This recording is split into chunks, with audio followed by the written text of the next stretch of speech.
Is violence ever justified? Imagine you are standing in front of someone. They're angry and not listening. You've tried every peaceful, reasonable adult solution. You've talked it out, walked it out, and even offered them a snack. But now words have failed. And suddenly you are stuck with just two options. Stand there and take it, or, well, fight back. So, which one do you choose? Violence in self-defense sounds pretty straightforward, but what about using it to fight oppression? Or maybe during war? Does it depend on how noble your intentions are, or do the results matter more? The lines can get blurry very quickly. In this video, we are diving deep into some uncomfortable, maybe even controversial territory. We'll explore the gray areas, challenge your beliefs, and answer that burning question. Is there ever a time when violence is not only understandable but justified? Let's be honest. We've all imagined ourselves in a heroic self-defense situation. You know the one. You are casually minding your own business when some bad guy shows up and suddenly you are Keanu Reeves playing John Wick with perfect reflexes and stunning moral values. But here's the real question. When is it okay to actually throw that punch? Self-defense is one of the few times society collectively agrees and says, yeah, that makes sense. It's practically the only kind of violence most of us agree on. Someone threatens you, or worse, a loved one, and you are left with no other choice but to respond. In that moment, doing nothing is like telling the universe, hey, go ahead, push me around, I won't mind. Now imagine this, you are at home and someone breaks in. You are not about to offer them tea, right? You are thinking survival. This is where something called the castle doctrine comes in. Your home is your fortress, and if someone invades it, you are going full medieval on them. The law, in many places, says you have the right to use force, even deadly force, to protect your home from intruders. But before you get too carried away imagining your action movie moment, let's pump the brakes. Self-defense isn't an open invitation to beat the shit out of someone. There are ethical boundaries and legal ones too. One key rule is proportionality. If someone slaps you, you don't get to go crazy with your favorite baseball bat. The response has to match the threat. It's like that golden rule your mom taught you. Don't hit your brother unless he hits you first. And even then, don't set him on fire.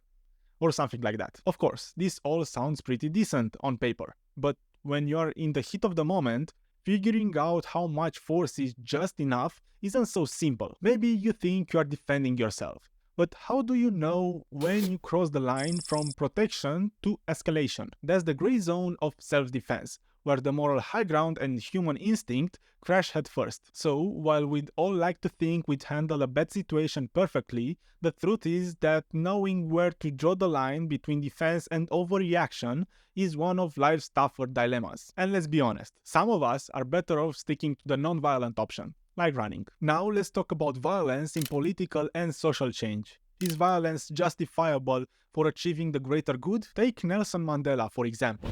Global icon of peace, right? Nobel Peace Prize, statues, streets named after him, the whole package. But what if I told you that Mandela, the man who spent decades in prison for fighting against apartheid, didn't start out by throwing flowers at the oppressors? In fact, in the 1960s, Mandela took up arms. Yes, the symbol of peace and reconciliation led an armed resistance against South Africa's apartheid regime. Why? Because after years of peaceful protests being met with brutal violence, Mandela decided enough was enough. Sometimes, when they bring the guns, the talking just isn't going to cut it anymore. Now here is where things get morally messy. We all want to think that violence should never be the answer. But what happens when the powers are so deeply rooted that peaceful protests barely make a dent? Mandela faced this exact dilemma. Do you stand by your peaceful principles and watch injustice thrive? Or do you fight fire with fire? And for Mandela, at that moment, the armed struggle wasn't a failure of his moral compass. It was his last resort. But wait, there is more. Fast forward to the Arab Spring. Thousands of people across the Middle East and North Africa took the streets in peaceful protests demanding freedom and an end to corruption. And some regimes responded with violence, arrests, and crackdowns. Some protesters fought back, but peaceful protests met tear gas and rubber bullets. The Arab Spring is another example of how even well-meaning movements sometimes spiral into violence when confronted with state-sponsored brutality. Now, let's hit you with the million-dollar question. When non-violence fails, is violence justified? I know we are going to talk about this the whole video, That's actually the point. So please let me know what's your thought process in the comments. History certainly offers examples where, on the surface, it seems like the ends, freedom and justice, justify the means, armed resistance and violence. But it's not so black and white. Sure, apartheid ended, but South Africa is still struggling with deep inequality. Yes, regimes fell during the Arab Spring, but many countries were left in chaos afterward. So the question remains open. Does the end ever really justify the means? Or do we end up with more problems than we started with? Now, let me talk about something worse than riots and violent protests. War. It's like the world's worst breakup. Messy, violent, and somehow everyone thinks they're in the right. But here is where things get interesting. There is actually a rule book for when violence in war can be considered justified. Yes, war has ethics. Because what's the point of global chaos if we can't at least pretend to follow the rules? It's called the just war theory. It's a philosophical framework that's been around for centuries, trying to make sense of when blowing up things is morally okay. The theory is built around a few key ideas. Legitimate authority is not just anyone who gets to declare war. A just cause, like self-defense or protecting innocent lives, and of course proportionality. You can't nuke someone for stepping on your lawn. Let's talk about World War II. Pretty much everyone agrees that stopping Nazi Germany was a just cause, defending not just lives, but human rights themselves. So yeah, in that case, violence seemed justified. But even in wars that start out just, there's always that tricky question. When does justified violence cross the line? Was the firebombing of Dresden necessary, where at least 25,000 innocent people died, or the dropping of atomic bombs on Hiroshima and Nagasaki that killed between 140,000 and 230,000 civilians? Sure, the Allies were trying to end the war, but at what cost? See, the just war theory says violence should be proportional to the threat. But when you're talking about wiping entire cities off the map, proportionality starts to sound like a meaningless word, kind of like calling fast food healthy because it has lettuce. Sure, there may be something good in there somewhere, but it's buried under a lot of questionable decisions. Here is where it gets ethically sticky. Even when a war is justified, does that give us a free pass to commit any kind of violence in the name of winning? And when we finally stop fighting, what's left? Cities in ruins, families torn apart, and the generation left to pick up the pieces. So if we can justify the start of a war, can we ever really justify the violence within it? The scars of war go behind the battlefield. Even if the cause is righteous, the violence leaves a mark on both the people who fight and those caught in the crossfire. And that's the real question. How much damage are we willing to accept for the sake of a just war? Okay, we've talked about situations where someone may justify violence by defending something, loved ones, their rights, or their country. So let's say you are someone who believes violence is never justified. You are in good company. People like Gandhi and Tolstoy spend their lives promoting non-violence, arguing that violence only breeds more violence. It's the idea that the moment you raise your fist or your army, you've already lost, because true lasting change can only come from peace. Sounds pretty obvious and simple. Well, not if you ask Machiavelli. For him, the idealism is a cute bedtime story. In reality, people lie, cheat, and sometimes hit.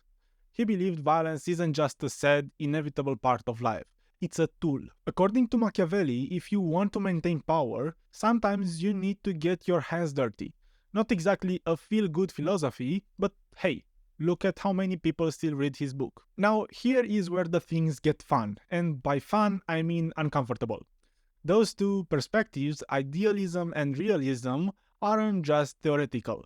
They are everywhere, in everything. Take civil rights movements, for example. On the one hand, you've got figures like Martin Luther King Jr. who preached non-violence even in the face of brutal oppression. On the other hand, you've got groups like Black Panthers who believed that self-defense, even with violence, was necessary to fight back against unjust system. So who's right? Is it the peaceful protester who refuses to fight, or the realist who says, sometimes you've got to fight fire with fire? In a perfect world, we'd all be holding hands, singing songs and sharing snacks.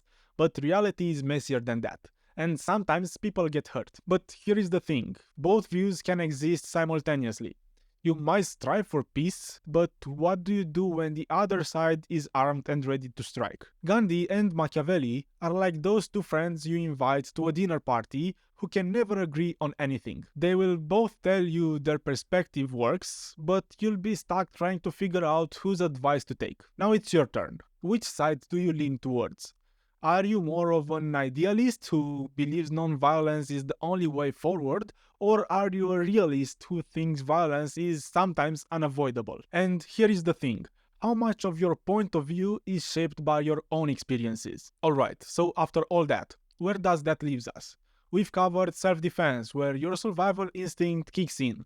Political resistance, where sometimes talking just doesn't cut it. And war, where nations hide under some moral framework we've convinced ourselves exists. But here's the thing about violence, even when it's justified. It leaves scars on society and on people that didn't deserve it. You might win the battle, but the cost?